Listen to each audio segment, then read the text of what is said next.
I wanted to come to Mr. Mumtaz Gohar, who is working in an organization which is protecting children against sexual abuse since 1996. Thank you very much for your work. And I wanted to begin first by saying that, according to a lot of research done, most sexual abuse that happens with children is inside the home. So it's someone in your family that is responsible. So, when we hear talk from sometimes our politicians saying, oh, it must be the clothes that someone was wearing. Well, not really, because a lot of sexual abuse happens within your own family. And I wanted to ask you, in your experience and with your work, in family proceedings and in other proceedings, there are often allegations of sexual abuse.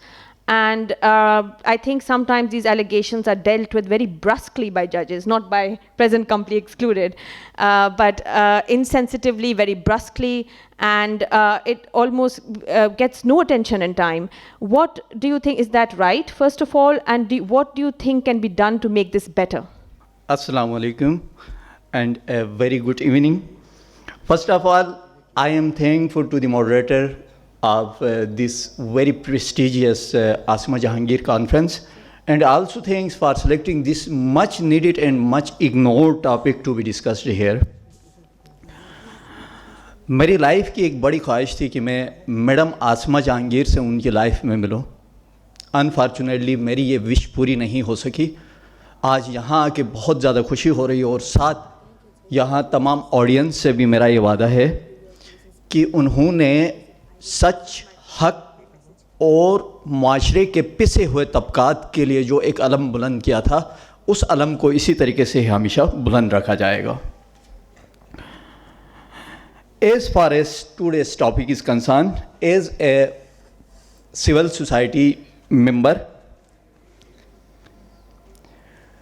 سب سے پہلے مجھے اس topic پہ تھوڑی سی confusion اس لیے ہوتی ہے کہ اس topic میں ہم نے رکھا ہے کہ کورٹ پروسیڈنگ یا فیملی میٹرز میں بچوں کا کردار. میرے حساب سے بچوں کا اس طرح کا کوئی کردار ہی نہیں ہوتا ہے. بچے اس کورٹ میں ایک ولنریبل کنڈیشن میں ہوتے ہیں in terms of psychological point of view سے. ٹھیک ہے، ایجوکیشن ان کی ڈسٹرب ہوتی ہے، ویل بینگ ان کی ڈسٹرب ہوتی ہے. پیرنٹس ایک دوسروں پر ڈفرینٹ ٹائپ کے الزامات لگا رہے ہوتے ہیں، اور اس وقت وہ کس سچویشن سے گزر رہے ہوتے ہیں. اس پہ بہت بار بات کرنے کی کوشش کی گئی، لیکن باقی ایشوز کی طرح اس ٹاپک کو اسی طریقے سے سامنے نہیں لایا گیا تھا. آئی ہوپ کہ اس کانفرنس کے بعد یہ topic in mainstream media اور سوشل میڈیا کے ذریعے ہم اس کو سامنے لانے کی کوشش کریں گے. یہ انڈر ڈیبیٹ رہے، اس پہ بات ہو سکے کہ کیوں ہمارے فیملی کورٹ پروسیڈنگ میں بچے اس لیول تک ڈسٹرب ہوتے ہیں، کیوں اتنے نمبر آف کیسز پاکستان میں پینڈنگ میں ہیں، فیملی لاز کی تعداد اتنی کم کیوں ہیں، اور سپیڈی پروسیڈنگ کیوں نہیں ہوتی ہے. اتنے بہترین اور ویل لرن جو اسپیکرز کے بولنے کے بعد اینڈ پہ جب کسی کو دعوت دی جاتی ہے تو وہ بہت مشکل ہوتا ہے کہ مطلب وہ چیزوں کو سمرائز کرے یا بتا دے.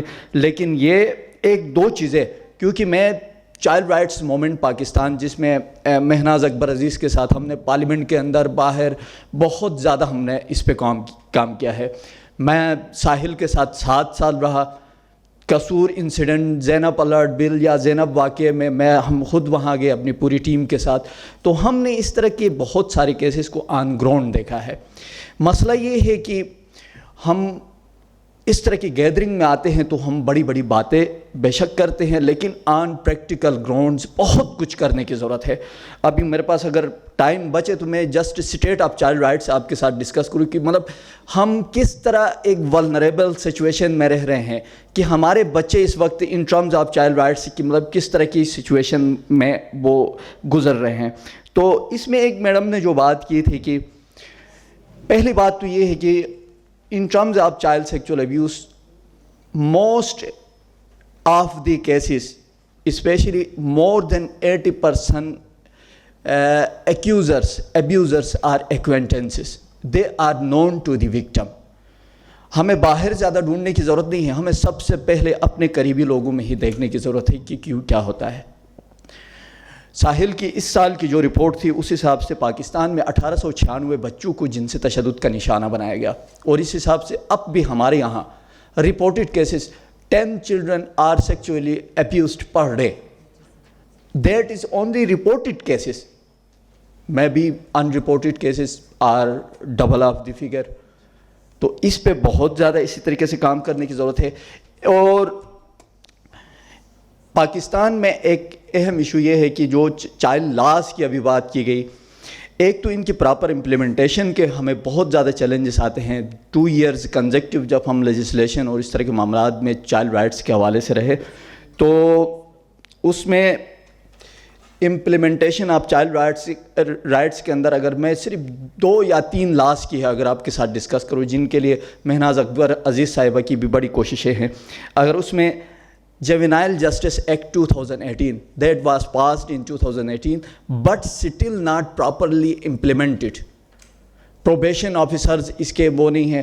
میرے انتہائی محترم جسٹس جواد صاحب یہاں ہیں، میری ان سے بھی گزارش ہے کہ مطلب اس طرح کے جو امپارٹنٹ لاز ہے، لائک زارا بل ہے، زینب الرٹ بل جس کو ہم شارٹلی کہتے ہیں، اس بل کی پراپر امپلیمنٹیشن، اس کو پولیس کے اندر مختلف چیزوں میں لایا گیا، لیکن اس کی اس طریقے سے پولیس نے اب تک اس کو آن نہیں کیا ہے. سوشل میڈیا کے اندر اس کی کچھ اسٹارٹ میں چیزیں چلی لیکن وقت کے ساتھ گزر گئی. اور اسی کے ساتھ ہی NCRC national commission on the rights of the child that was established 2 years back. Still the members and chair are waiting for their salaries. عجیب طرح کے وہاں ایشوز ہیں، چیلنجز ہیں. And other hand budgetary allocations.